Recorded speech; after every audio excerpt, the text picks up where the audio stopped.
여러분, 오늘 본문에 보면요, 지금 저희가 역사서를 통해서 이 6월달을 계속 우리가 돌이켜보고 있는데요, 가장 안정되고 강한 것 같은 순간에 또 가장 훌륭하게 쓰임받고 하나님의 나라를 위해서 일했던 그 이후에 갑작스럽게 추락할 수 있습니다. 오늘 본문에 나오는 요압 장군이라는 사람은요, 다윗 시대에 가장 강력한 군사령관이었고요, 정말 블레셋과의 전투에서 혁혁한 공을 세워서 나라를 지켰고요, 그렇게 위대한 일을 했던 장군입니다. 아비아달 제사장은 다윗을 끝까지 종교적으로 보장해주고 지켜줬던 가장 중요한 또 1등 공신입니다. 그런데 다윗의 아들 솔로몬이 왕이 되는 순간 아비아달은 파면당해서 간신히 목숨을 건져서 고향으로 내려가서 조용히 있게 하고요, 요압 장군은 제단에 뿔을 잡고 있는데도 쳐서 죽임을 당합니다. 다윗 시대 가장 위대한 헌신자들, 위대한 영웅들이 왜 이 말년에 이렇게 비참하게 인생을 끝내게 될까요? 여러분, 그것은 개인이건 민족이건 교회건 회사건 마찬가지입니다. 도대체 뭐가 잘못된 걸까? 그것은 끊어야 될 것을 끊지 못하고 마땅히 치러야 될 대가를 치르지 못한 결과이죠. 여러분, 이 시대에 주님께서 우리에게 주신 아주 중요한 우리 민족의 고질병을 고치기를 원하셔서 우리에게 이 메시지를 주신 줄을 저는 확실히 믿습니다. 첫 번째 우리가 생각해야 될 것 중요한 건 뭐냐? 헌신의 한계를 인식하라는 것입니다. 한번 따라 하시고, 헌신의 한계를 인식하라. 여러분, 정말 신기하게도 이 아비아달 제사장 또 요압 장군은 훌륭하게 다윗을 섬겼고요, 이들을 추방하거나 또 죽이는 솔로몬 왕도 그것만은 부인할 수 없었어요. 인정을 하고 있어요, 그들의 공적에 대해서. 예를 들어서 보시죠. 26절입니다. 26절 같이 읽어보겠습니다. 왕이 제사장 아비아달에게 이르되 내 고향 아나돗으로 가라. 너는 마땅히 죽을 자로 돼. 너가 내 아버지 다윗 앞에서 주 여호와의 궤를 메었고 또 내 아버지가 모든 환난을 받을 때 너도 환난을 받았은즉 내가 오늘 너를 죽이지 아니하노라. 여러분, 여기서 솔로몬 왕이 지금 제사장 아비아달에 대해서 규정할 때요, 딱 한마디로 끝내버립니다. 너는 마땅히 뭐요? 죽을 자로 돼. 여러분이 이 말을 어떻게 생각하십니까? 그렇게 다윗 왕을 위해서 충성을 하고 헌신했던 사람인데 이런 평가가 부당하다는 생각 안 드십니까? 여러분에게 누군가가 지금 평생 신천교를 위해서 나라 민족을 위해서 헌신했는데 당신은 마땅히 죽을 자요 라고 한다면 여러분 기분이 어떻겠어요? 아니, 여러분 자신에 대한 인식은 어떻습니까? 나는 마땅히 죽을 자라는 인식이 있습니까? 아니면 억울하다는 생각이 듭니까? 여러분, 우리가 기독교인이 되었다는 것은 내가 마땅히 죽어야 되는 죄인인데 은혜로 구원받았다는 것을 인정하는 겁니다. 원래 누구나 다 마땅히 죽을 자이고 어차피 또 죽게 됩니다. 자기 죄의 문제는 나이가 들어서 죽던 우리는 그냥 죽을 자예요. 진멸될 수밖에 없는 존재들입니다. 그 인식이 중요합니다. 그런데 여러분, 아주 중요한 이야기를 지금 솔로몬이 하고 있는데 거기 보면은 내가 내 아버지 다윗 앞에서 여호와의 궤를 메었고 또 내 아버지가 모든 환난을 받을 때 너도 환난을 받았은즉 그래서 너를 죽이지는 않는다. 마땅히 죽을 자인데 살려는 주겠지만 추방해버리겠다는 거죠. 고향에 가서 가만히 있으라는 거죠. 여러분, 다윗이 사울 왕에게 핍박을 받고 아주 위험한 때 이 아비아달 제사장과 또 그의 가족들, 친척들이 다윗을 도와준 거예요. 도와준 것 때문에 놉당의 제사장 85명이 몰살당하고요, 가족들과 아이들까지 다 사울 왕의 죽임을 당합니다. 그리고 아비아달만 간신히 목숨을 부지하고 살아남아서 다윗이 통치하는 기간 내내 다윗의 종교적인 모든 최고 권력을 누리면서 제사장으로서 중요한 다윗의 보좌 역할을 하게 됩니다. 나중에 압살롬이 반역을 일으켰을 때도 아비아달은 그쪽으로 따라가지 않냐고 다윗을 도와서 나중에 다시 다윗이 왕에 복귀할 수 있도록 도와줍니다. 그렇게 많이 도와준 아비아달에게 지금 솔로몬이 그걸 인정을 하죠. 그런데 중요한 것은 이것입니다. 그 인정을 할 때 그것은 내 아버지 다윗 때 너 할 일이었다는 거예요. 보면 이렇게 나오죠. 내가 내 아버지 다윗 앞에서 내 아버지 다윗 내 아버지 이런 이야기를 합니다. 이게 무슨 말이냐면 아비아달 제사장이 하나님의 제사장으로 쓰임받는 것은 다윗 왕 앞에서예요. 다윗의 시대고 다윗과 함께 그 일을 감당하는 거지. 다윗이 끝나면 아비아달 제사장도 나이가 많고요, 이제는 내려놔야 돼요. 더 이상 헌신할 수 있는 기회가 없는 거예요. 다윗 때 다윗의 시대에나 제사장으로 활동한 거지, 다윗 이후에 이어서 왕이 될 사람까지 자기가 임명을 하고 자기가 종교적인 최고의 권력을 누리려고 해서는 안 된다는 거예요. 네가 헌신할 때는 다윗 왕 때라는 거예요. 내 아버지 앞에서 네가 제사장으로 쓰임받고 그 시대에 네가 쓰임받는 거지, 지금이 어느 시대냐는 거예요. 아직도 네가 권력을 휘두르려고 하느냐는 거예요. 여러분, 동일한 이야기가 지금 요압 장군에게도 이어지고 있습니다. 28절을 한번 보시죠. 28절 같이 읽겠습니다. 그 소문이 요압에게 들림에 그가 여호와의 장막으로 도망하여 제단 뿔을 잡으니 이는 그가 다윗을 떠나 압살롬을 따르지 아니하였으나 아도니아를 따랐음이더라. 요압이 목숨의 위험을 느껴서요, 제단에 뿔을 잡으면 못 죽일 줄 알고 그렇게 붙잡고 있는 거죠. 왜 그러냐면 요압이요, 솔로몬이 인정하는 대로 압살롬 다윗 왕의 셋째 아들이 반란을 일으켜서 다윗 왕을 죽이려고 하고 다윗이 쫓겨 도망 다닐 때 가장 다윗이 미쳐나고 눈물로 세월을 보내고 내 아들 압살롬아 하면서 공의의 잣대를 잃어버리고 왕으로서 채통을 잃어버리고 비천하게 쫓겨다닐 때 이 요압 장군이요, 그 초라한 왕을 끝까지 왕으로 지켜주고요, 이 반란을 다 진압하고 사실은 압살롬을 죽이죠. 그것 때문에 다윗에게 미움받으면서까지 그 왕위를 견고히 지키려고 했기 때문에 솔로몬이 사실은 나중에 왕이 될 수 있는 기회도 생긴 거죠. 그런데요, 중요한 건 뭐냐, 지금 이 요압 장군이요, 다윗이 늙고 병들었을 때 아도니아 왕자를 왕으로 임명하려고 자기의 군사력을 통해서 왕의 옹립식을 하려고 했던 거죠. 여러분, 이게 뭐를 의미하냐면 다윗 왕 때도 자기가 최고의 군사령관으로서 권력을 쥐고 있었고, 다윗 이후의 왕도 자기가 임명을 해서 자기의 그 군사력을 계속 유지하고 영향력을 끼치는 그런 사람이 되려고 했던 거죠.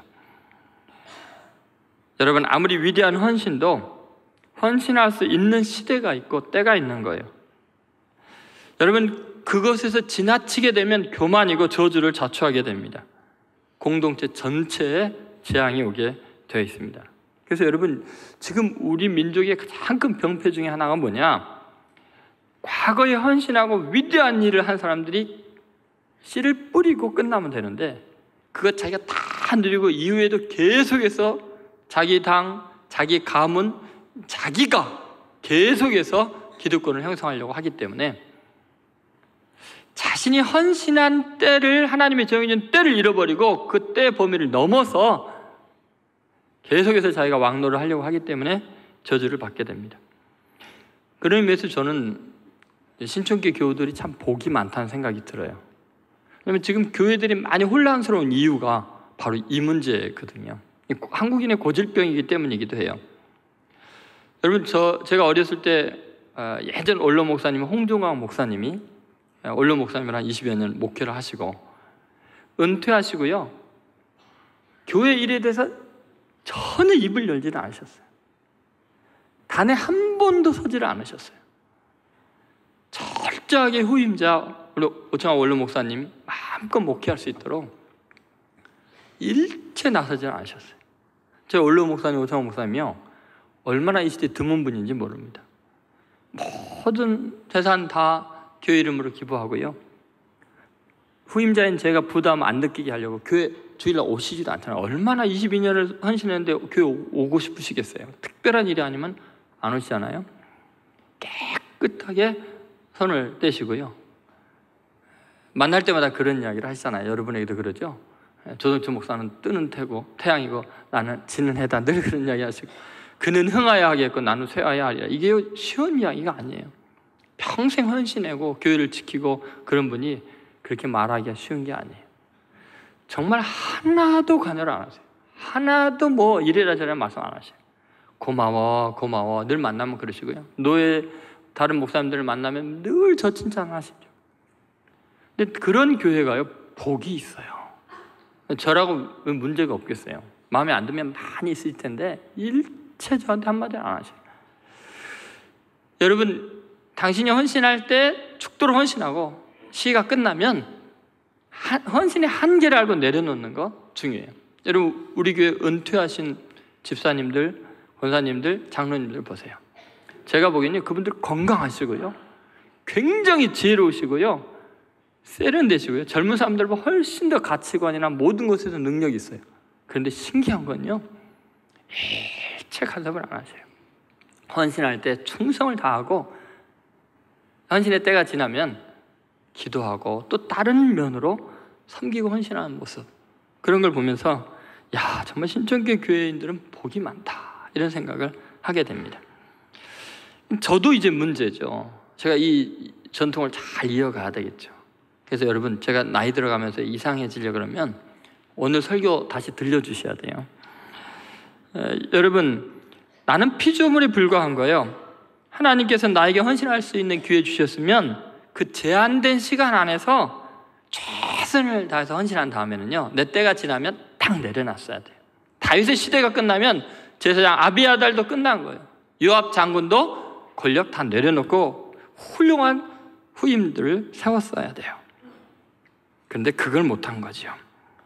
여러분, 성경은 이 원리 전체가 성경을 지배합니다. 예를 들어서요, 아브라함이 하나님께 얼마나 위대하게 쓰임받았습니까? 그러나 그것도 한때예요. 이삭이 태어나고 이삭의 시대가 될 때요, 아브라함 멀쩡히 살아있었어요. 야곱이 있을 때도 살아있었어요. 야곱이 활동하고 위대한 일을 할 때 이삭 살아있었어요. 야곱이 내내 일하는 동안 이삭은 여전히 건강했어요. 야곱이 살아서 활동하고 성경에 기록이 되고 있는 동안에 이삭 살아있었고요. 또 요셉이 활동할 때 보면은 야곱이요, 멀쩡하게 살아있었어요. 그런데요, 성경은 너무너무 단호해요. 이삭 이야기 나오니까요, 아브라함 이야기 딱 끊쳐버려요. 스포트라이트는 이삭에게만 딱 조명하고요, 아브라함 이야기 꺼내지도 않고 죽었다는 이야기만 나와요. 야곱 이야기가 진행될 때는요, 이삭 이야기 완전히 없어져요. 그리고 나중에 죽은 이야기만 나오고요, 요셉이 활동할 때 그렇게 파란만장을 살았던 야곱이 살아있는데도요, 언급 하나 없어요. 다리를 자르는데 어떻게 살았더라 소식 하나 없어요. 그리고 마지막 죽기 전에 딱 축복하는 이야기만 나오고 끝나요. 여러분, 우리는요, 피조물이에요. 하나님께 한때 잠깐 쓰일 때요, 최선을 다할 뿐이죠. 그 시대 끝나면 조용히 있어야 돼요. 지금 이 나라의 아픔이 거기에 있어요. 내가 뿌린 씨앗, 내가 열매 다 거두고 내 자손들이 다 죽은 내가 다 누리려고 하니까 문제가 심각한 거예요. 여러분, 가만히 보세요. 다윗의 시대가 있으면 솔로몬의 시대가 있는 거예요. 예를 들면 모세 있죠. 모세만큼 하나님께 헌신되고 위대한 지도자가 어디 있습니까? 근데 여러분, 하나님께서요, 가나안 땅에 모세 들어가게 합니까? 못합니까? 못 들어가게 하는데, 모세가 가나안을 바라보면서 비스가산에서 죽잖아요. 그런데 그때요, 눈도 밝았고 기력이 넘쳤고요, 숨이 끊어질 때 너무 건강했어요. 그런데 하나님은요, 못 들어간다 그랬어요. 물론 그 이유가 뭐 하나님의 백성들을 향해서 분노하고 거룩함을 드러내지 않았고 뭐 그런 이유가 있지만 더 근본적인 이유가 있는 거예요. 그건 뭐냐면 이 성경의 원리예요. 모세의 시대, 너 쓸 때는 이때다. 가나안 땅 전쟁 붙어서 가나안 땅의 리더는 네가 아니고 여호수아다. 리더십 교체예요. 네 헌신하는 것은 여기까지. 그러니까요, 모세를요, 하나님께서 그 시체도 못 찾게 만들어버려요. 만약에 모세가 그리고 몸 비틀비틀 하고서라도 만약에 가나안 땅에 들어갔으면 평생 평생의 소원이잖아요, 가나안 땅에 들어가는 게. 그러면요, 여호수아 리더십은 완전히 끝난 거예요. 누가 여호수아를 찾아가고 누가 여호수아 말을 듣겠어요? 다 모세에게 가지. 그럼 혼란스러워지는 거죠. 그러니까 그렇게 훌륭해도 모세는 요단강 못 건너간 거예요. 거기서 끝나야 되는 거예요. 너무 훌륭하기 때문에 더더욱 그런 거죠. 여러분, 예수님마저도 그러셨어요. 여러분, 예수님이 얼마나 위대한 사역자입니까? 말씀과 기적과 그 모든 것에서 얼마나 놀랍습니까? 근데 딱 3년 사역하시거든요. 죽으시고 부활하셨어요. 여러분, 부활하면 얼마나 영광스러워요. 그럼 그 부활한 능력으로 더 많은 사역을 할 수 있는데 제자들에게 딱 맡겨두고요, 승천해버리셔요. 만약에 예수님께서 살아서 왔다 갔다 하고 계시면 누가 베드로 말을 듣습니까? 누가 요한의 말을 듣습니까? 예수님은요, 아주 뼈도 안 남기고 그냥 승천해버리신 거예요. 완전히 리더십을 바꾸는 거예요. 그래서 교회 시대, 사도 시대, 성령 시대가 가능하고 새로운 하나님의 역사가 교회를 통해 이루어질 수 있는 거죠. 여러분, 이게 중요해요. 예수님 마저 그랬어요. 내가 헌신할 때가 있는 거예요. 예수님은 딱 3년 집중적으로 헌신하고 목숨 다 바치고 하나님께 부름받아 간 것처럼 우리도요, 헌신할 이 때가 있다니까요. 여러분, 가능할 때 헌신하세요. 물질이건 시간이건 재능이건요, 그때 헌신하지 않으면 나중에 하려고 그러면 기회 없어요. 누가 기회를 줍니까? 그리고 기회가 끝나면 조용히 있어야 돼요. 우리 민족의 병폐가 여기에 있어요. 정말 내 자신의 한계 헌신한 때를 모르는 거예요. 많은 정권들이 지금 어려움을 겪는 이유들도 다 그런 거예요. 기득권을 놓지 않는 거예요. 내가 한때 어느 시대 경제적으로 우리 민족이 어려울 때 헌신했으면 그걸로 쓰임받아서 감사합니다. 그리고 후배들이 잘할 수 있게 해야 되는데 계속 영향력을 끼치려고 하기 때문에 무리한 일이 일어나는 거죠. 이케하라 마모루라는 일본의 저술가가 맞아 죽을 각오를 하고 쓴 한국인 비판이라는 책을 썼어요. 거기 보면은 한국 사회의 문제 중에 가장 큰 게 뭐냐, 맞아 죽을 각오라 하고라도 하는 이야기가 뭐냐면 이거죠. 한국 사회에서는 인재를 키워주는 풍토가 거의 없다. 다른 사람이 앞서가는 김이라도 보이면 철저하게 견제하고 방해해서 올라가지 못하도록 가로막는다. 그래야 자기가 올라갈 가능성이 그만큼 많아지기 때문이다. 이게 문제라는 거예요. 내가 하는 만큼 헌신하고 그걸로 만족해야지. 다른 사람이 잘하는 꼴을 못 보는 거예요. 그게 학계에도 그렇고요, 정말 비열한 사회가 학자들의 세계예요. 정치인들은 제가 이야기 안 할게요. 여러분이 더 잘하니까. 경제계도 그렇고요. 이게 무슨 짓인지 모르겠어요. 내가 헌신하고 수고할 한계를 알고 딱 내려놓는 거, 그게 중요한 거예요. 저는 목회하면서 이거 정말 잊지 않으려고 노력할 겁니다. 제가요, 아무리 대단한 목회를 한다고 시스템 만들어놔도요, 제가 해야 될 건 이 시대에 제가 살아서 좀 건강하게 움직이는 요때에 할 수 있는 거죠. 그 이후로는요, 전혀 다른 시스템이 돌아가야 돼요. 그래서 제가 시스템 만들어 놓고 늘 계속해서 젊은 부목사님들이나 전사님들 이런 분이 좋은 아이디어 주면요, 언제든지 무너뜨릴 준비가 돼 있어요. 왜요? 하나님께서 쓰고자 하는 좋은 일들이 있으면요, 내가 헌신한 건 내려놓고 새로운 것을 할 수 있어야 돼요.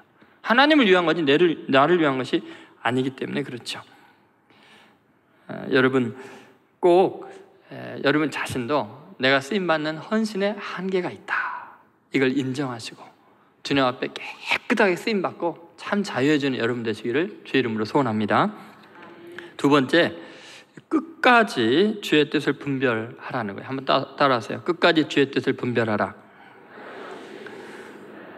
여러분, 이게 정말 깨어 있어야 되는데요, 헌신의 한계가 있는 이유가 있어요. 그게 뭐냐면요, 내가 내 시대에 헌신할 때 사명이 있고요, 과업이 있고 하나님의 계획이 있고, 그 이후에는 또 다른 세계에서 하나님의 새로운 세계가, 새로운 하나님의 계획이 진행이 되거든요.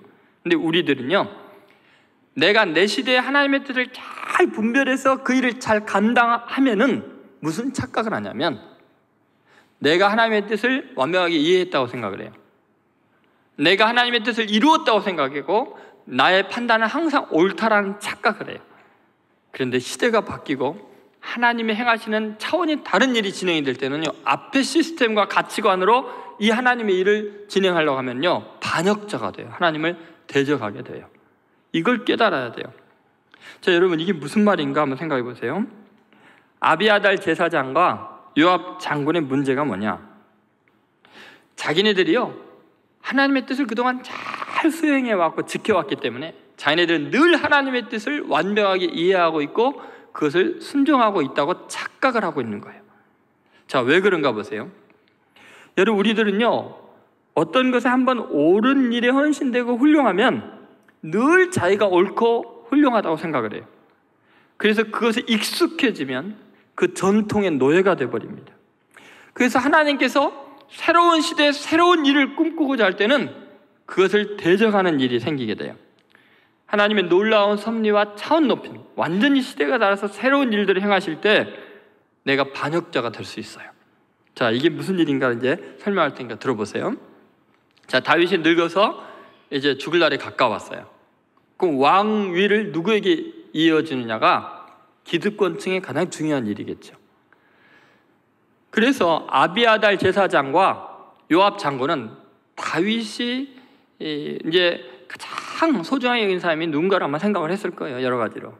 그런데 여러분, 가장 합리적인 선택, 당연한 일을 하게 됩니다. 그게 뭐냐면 다윗의 큰아들 암놈은 압살롬 셋째 아들 왕자에게 살해를 당하죠. 다말을 범했다고.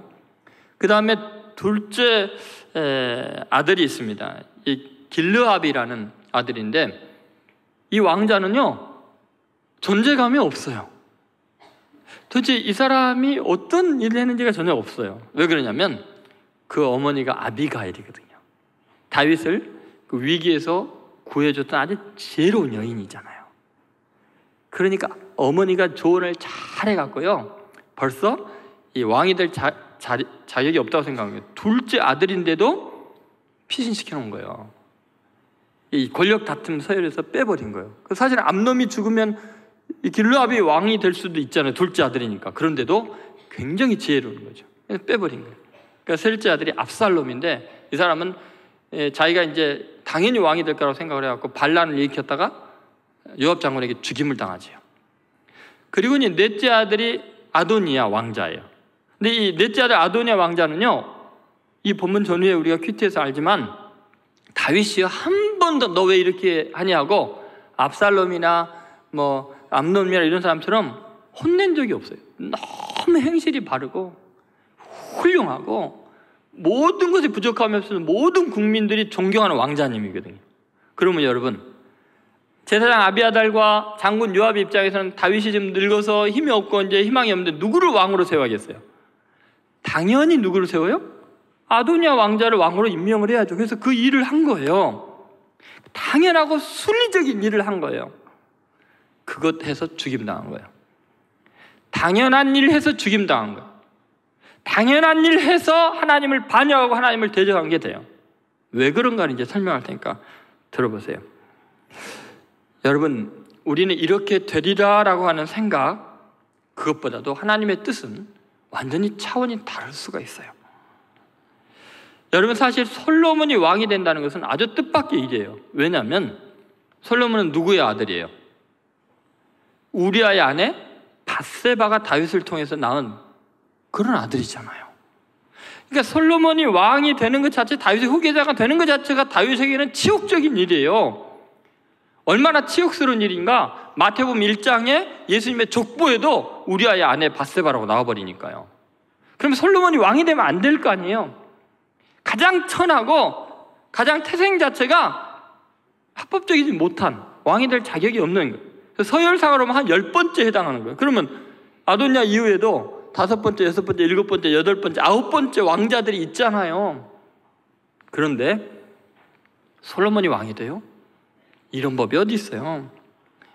그러니까 아비아달이나 요압 장군의 입장에서는 당연히 아도니아가 되는 거죠. 솔로몬이 왕이 될 건 생각도 안 할 거 아니에요. 당연한 일을 했다가 죽임당한 거죠. 자, 왜 그런 줄 아세요? 여러분, 하나님의 나라의 일은 당연한 걸로 되는 게 아니라 은혜로 되는 거예요. 인간이 생각할 수 없는 하나님의 뜻은 차원이 달라요. 특별한 은혜가 있어야 당연한 일이 당연히 되는 거예요. 그러니까 여러분, 당연히 되는 것도 그 은혜가 아니면 안 되는 거예요. 그렇기 때문에 하나님의 뜻이 뭔가를 생각해야 돼요. 당연한 것으로 했다가 하나님의 뜻을 대적할 수 있다는 거예요. 여러분, 이러한 논리가 굉장히 기분 나쁠 수 있어요. 사회를 안정적으로 못 만드는 것 같지만 천만에요. 왜 중요한가 한번 보세요. 만약에 이 원리가 없다면요, 우리는 다 희망이 없어요. 당연한 일만 진행된다면요, 우리 중에 구원받을 사람 한 명도 없어요. 자기의 죄로 다 지옥 가게 됐지 하나님의 자녀가 될 자격이 없어요. 악마의 자녀였죠. 어둠의 권세자를 따랐잖아요. 의인은 없나지 하나도 없잖아요. 근데 우리가 지금 이렇게 하나님을 믿고 예배하고 하나님의 자녀가 되고 죄의 용서를 받고 영생을 얻을 수 있는 것은요, 당연히 될 일이 아니었어요. 당연히는 다 지옥 가야죠. 은혜로 된 거였어요. 아주 있을 수 없는 일을 하나님이 이루었기 때문에 은혜로 우리가 구원받은 거예요. 여러분, 맞습니까? 은혜는요, 있을 수 없는 일이 일어난 게 은혜잖아요. 그죠? 내가 이런 대우 받을 자격이 없는데 이런 대우 받는 게 은혜 아니에요. 그러니까 여러분, 자격이 없는 솔로몬이 왕이 되는 게 하나님의 뜻이었어요. 인류를 향한 선언이었어요. 나중에 하나님을 배반할지라도 그 자격 없는 사람이 은혜 받는 거, 그게 하나님의 세계예요.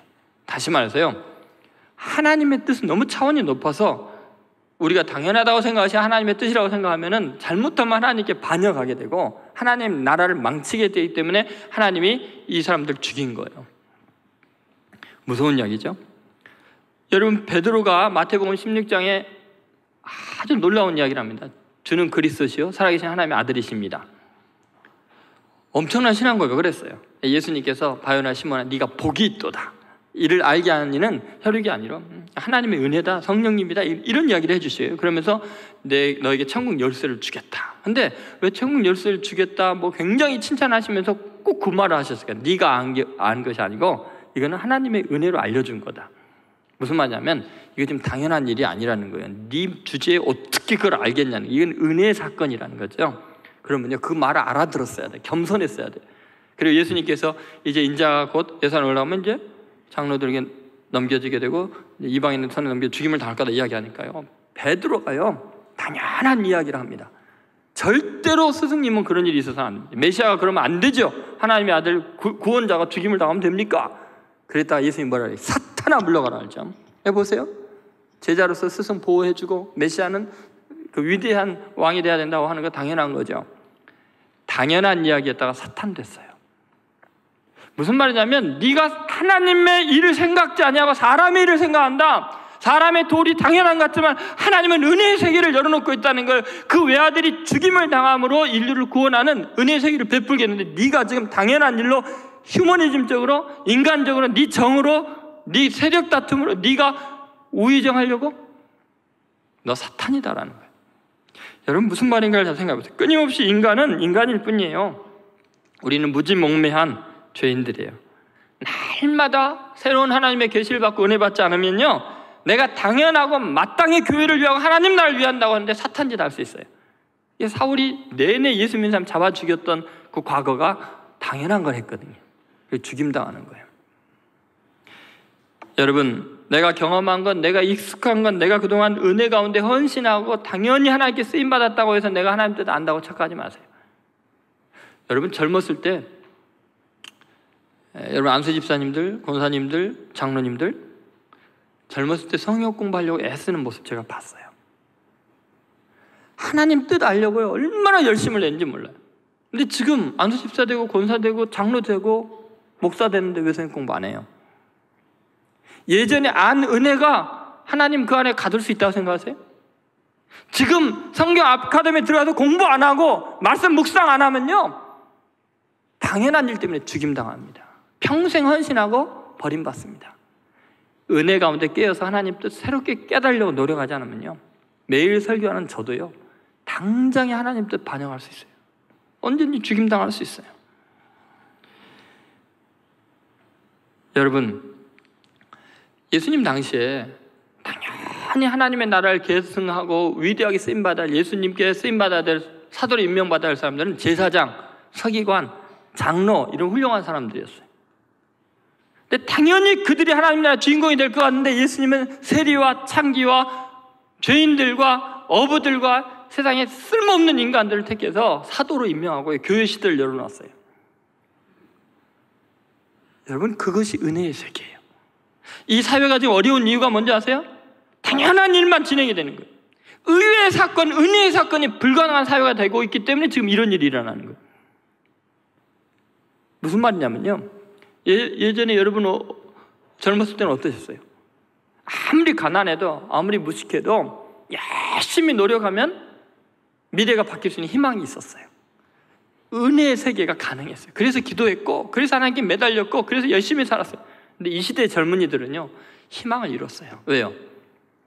아무리 노력해도, 아무리 돈을 가난에서 벗어나려고 해도, 배우려고 해도 이미 가진 사람의 기득권층에서의 완벽한 그 닫혀진 세계 속에서 발전의 희망이 없는 거예요. 다시는 정지용 같은 분들이 나오기 힘든 세대가 돼버린 거예요. 이병철 씨나. 여러분, 은혜가 가능한 세대가 돼요. 의회가 가능하고 정말 있을 수 없는 기적 같은 일들이 가능한 세계, 그것이 복음의 세계죠. 여러분, 이런 일은 성경에 계속해서 점철돼서 있지요. 여러분, 이 요압과 아도니아가요, 아니 요압 장군과 이 아비아달 제사장이요, 당연한 일을 하면서요 다윗 왕에게 물어보질 않았어요. 왕이시여, 누가 되기를 원합니까? 근데 당연하니까 아도니아를 그냥 세운 거예요. 여러분, 내게 왕이 있다면, 내게 주가 있다면 당연한 일이 중요한 게 아니라 주의 뜻이 뭔가가 중요한 거예요. 우리도 마찬가지예요. 저도 목회하면서 마찬가지예요. 정말 하나님이 뭐를 원하시는가? 내 주 예수님이 원하시는 게 뭔가? 내가 당연한 일, 내가 필요한 일이 아니라 얼마든지 내 모든 것이 지워지고 무가치하게 될지라도 내 하나님의 뜻이 중요한 거예요. 그것을 물어야 됐어요. 여러분, 그런 이야기를 하려면 제가 끝이 없을 것 같아요. 여러분, 잊지 말아야 될 게 뭐냐면 당연한 것 하다가 우리는 죽임당할 수가 있어요. 그것이 하나님을 반역한 것이 될 수 있기 때문에 늘 깨어서 근신해야 되죠. 예수님이 이거 굉장히 조심스럽게 행동하신 것 같아요. 그래서 분명히 하나님의 뜻이 십자가를 지는 건지 알면서도요, 겟세마네 동산에서 피땀 흘려서 기도하면서 싸운 게 뭐냐면 내 뜻대로 마옵시고 아버지의 뜻대로 되기를 원합니다. 마지막 돌아가시는 순간까지 끊임없이 하나님의 계시와 하나님의 뜻을 추구하려고 자기의 뜻 내려놓는 훈련하신 거죠. 결국 우리가 끝까지 마지막까지 싸워야 할 대상은 자기 자신이에요. 자기 자신의 교만이에요. 무지함이에요. 하나님의 원수가 돼서 죽임을 당할 위험이 있기 때문에 그래요. 저도 이게 고민입니다. 목회를 하면서 정말 하나님의 뜻이 뭔가를 분별하고 그분 앞에 내 생각을 내려놓고 내 자신을 부인하고 다 백지화 되더라도 하나님 뜻이라면 아멘 순종할 수 있는가? 로마서 12장 1절 2절에 보면 로마서 1장부터 11장까지 놀라운 복음의 진리가 나오거든요. 그리고 결론적으로 중요한 이런 이야기를 합니다. 영적 예배를 드리라고요. 지난 시간에 제가 이야기했을 거예요. 그런 다음에 이렇게 2절에 말하죠. 너희는 이 세대를 본받지 말고 오직 마음을 새롭게 함으로 변화를 받아요. 아니 이미 예수 믿고 변화된 사람들인데 그들에게 하는 말씀이 뭐냐면 이 세대 본받지 말라. 마음을 새롭게 함으로 변화를 받아라. 너 새로운 뜻을 깨달아야 되는데 하나님의 선하시고 기뻐하시고 온전하신 뜻이 무엇인지 분별을 하도록 하라. 분별하라는 거예요. 너가 옳으냐 그르냐 생각할 게 아니라 그보다 더 차원이 높은 하나님의 선한 뜻이 뭐냐, 하나님이 기뻐하는 게 뭐냐, 하나님의 완전한 뜻이 뭐냐가 중요한 거지 옳으냐 그르냐의 문제가 아니라는 거예요. 전통의 문제가 아니라는 거예요. 네가 익숙한 거, 네가 이룬 것이 아니고 당연한 게 아니고 하나님이 더 높은 차원은 선하신 게 기뻐하는 건 뭐냐, 하나님의 완전한 뜻이 뭐냐는 거예요. 여러분, 끊임없이 우리가 고백해야 될 중요한 말은 주님 나는 무지몽매한 죄인입니다. 주님 뜻 알려주십시오. 날마다 새롭게 하나님 뜻 깨닫고 새로운 사람이 돼야 돼요. 그래서 우리 개신교는 개혁 신앙을 갖고 있는 거예요. 우리가 믿는 이 통합신앙, 우리의 이 개신교라는 것 자체가요, 날마다 개혁의 대상으로 자신을 바라보고 날마다 회개하고 새로워지는 거예요. 그것이 없으면요, 반역한다니까요. 당연한 거 했다가 죽임당하는 거예요. 신앙의 반역자가 되는 거죠. 이 민족이 그게 지금 부족해요. 날마다 새로워지는 거예요. 여러분, 그렇게 날마다 새롭게 하나님의 뜻을 분별하고 새로워지는 여러분 되시기를 주의 이름으로 소원합니다. 세 번째, 공로가 우상이 되지 않도록 주의해야 합니다. 여러분, 이 요압 장군과 아비아달 제사장의 문제가 뭐냐면요, 평소엔 너무너무 업적이 많은 거예요. 다윗을 위해서, 이스라엘 민족을 위해서, 하나님을 위해서 훌륭한 일을 너무 많이 했어요. 그것 때문에 자기 자신이 본성적으로 얼마나 큰 죄인인가 망각했어요. 착각했어요. 죄인인 걸 몰라요. 여러분, 이 시대에 지금 종교적인 타락의 가장 근본적인 이유가 뭔지 아세요? 너무너무 젊은 시절부터 교계를 위해서, 한국 사회를 위해서 위대한 일을 하다 보니까 자기가 원래 얼마나 극악한 죄인인지를 잊어버리고 있는 거예요. 자기는 완전하다고 착각한 거예요. 지금 여러분, 요압 장군의 문제가 그거예요. 이스라엘 군대 장관이 있으면서요, 요압 장군은요, 블레셋과의 전투에서 전부 다 백전백승합니다. 이 나라를 지킨 사람이에요. 다윗 위기에서 항상 구해준 사람이에요.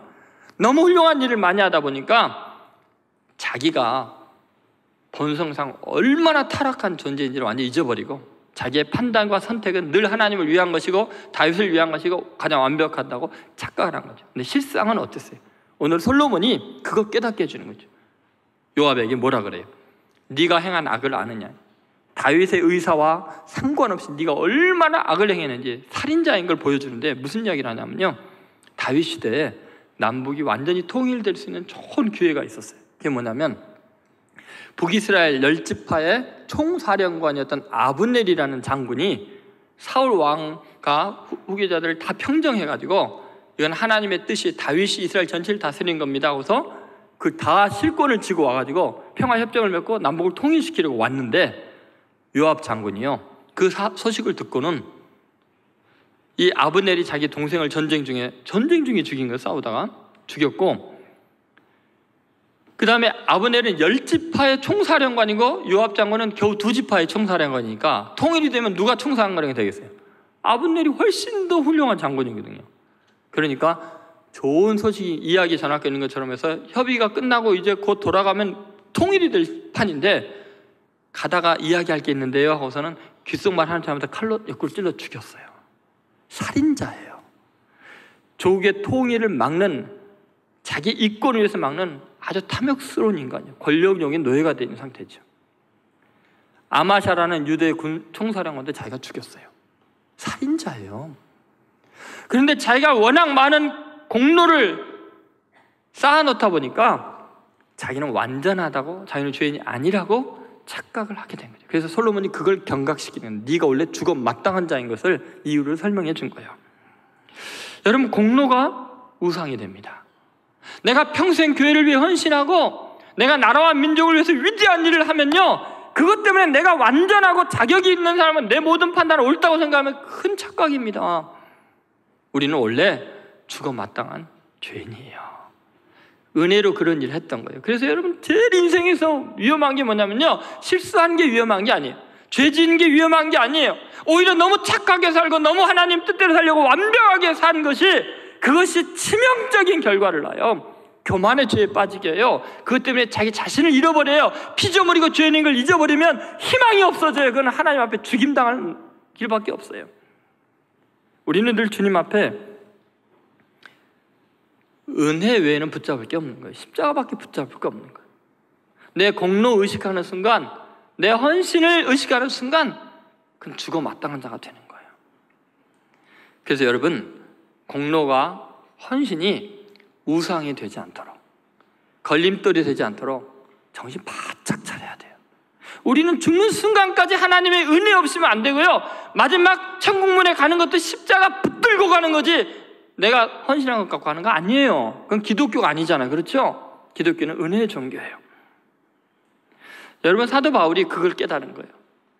그래서 평생을 헌신해 놓고요, 고린도전서 15장 10절에 보면은 내가 다른 모든 사도보다 더 많이 수고하였으나 뭐요? 내가 한 것이 아니요 오직 나와 함께 하신 하나님 뭐요? 은혜로라. 한번 따라해 보세요. 내가 한 것이 아니요 오직 나와 함께 하신 하나님의 은혜로라. 여러분, 은혜가 교만의 재료가 되면 안 돼요. 끝까지 위대한 일 행하고 훌륭하게 쓰임받고요, 주님 나는 죄인이로소이다, 마땅히 행할 일을 했을 뿐입니다, 나를 불쌍히 여겨 주소서.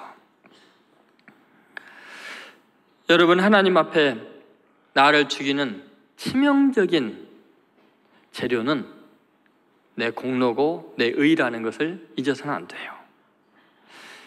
여러분, 수많은 한국교회 지도자들 또 정치계 거물급들이 마지막에 이거 실수하는 거예요.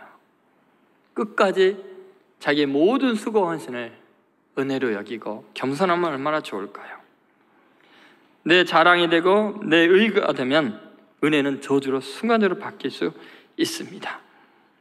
그래서 여러분, 끊어야 될 관계라는 것은 내 자신의 공로를 끊어버려야 돼요. 잊어야 돼요.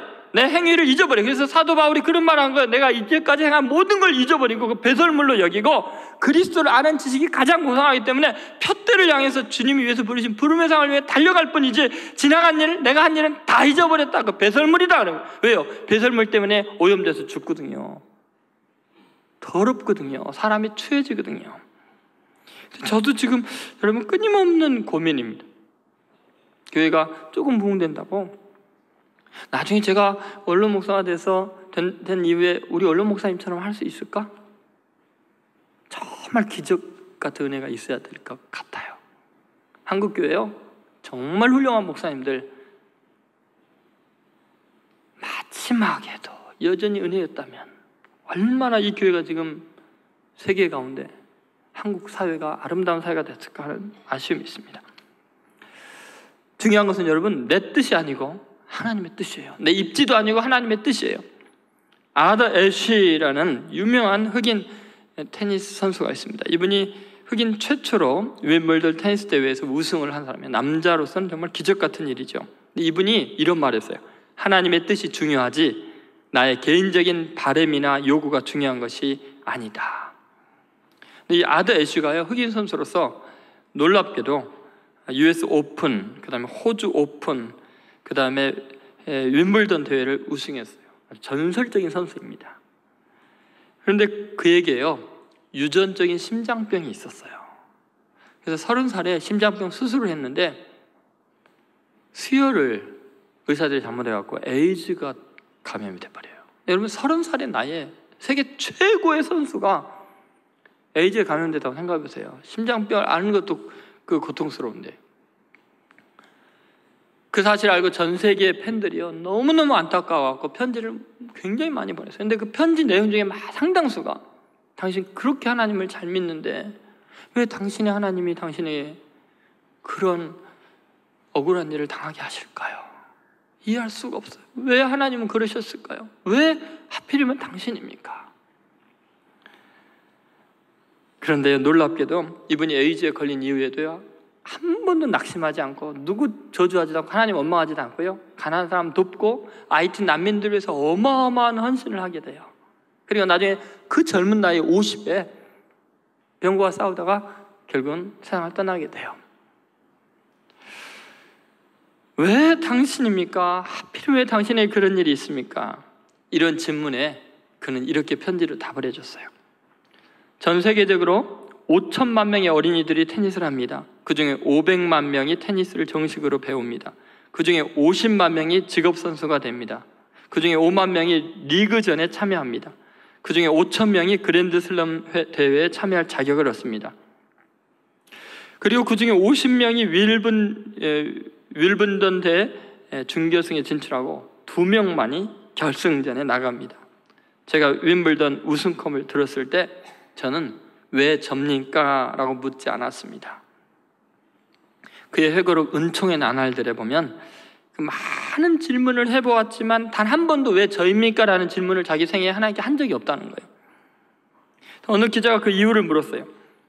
만일 제가 심장마비 혹은 에이즈에 걸린 것을 두고 왜 접니까? 라고 묻는다면 제가 받은 축복에 대해서도 왜 접니까? 라고 물었어야 하고 그것을 즐기는 제 권리에 대해서도 질문을 해야 합니다. 윈블던 대회에서 우승한 다음 날 제가 받은 축복에 대해 왜 접니까? 라고 물었어야 합니다. 만일 저의 승리에 대해 왜 접니까? 라고 묻지 않았다면 저의 실패와 재앙에 대해서도 왜 접니까? 라고 묻지 말았어야 합니다. 여러분, 여기 지금 중요한 게 뭔지 아세요?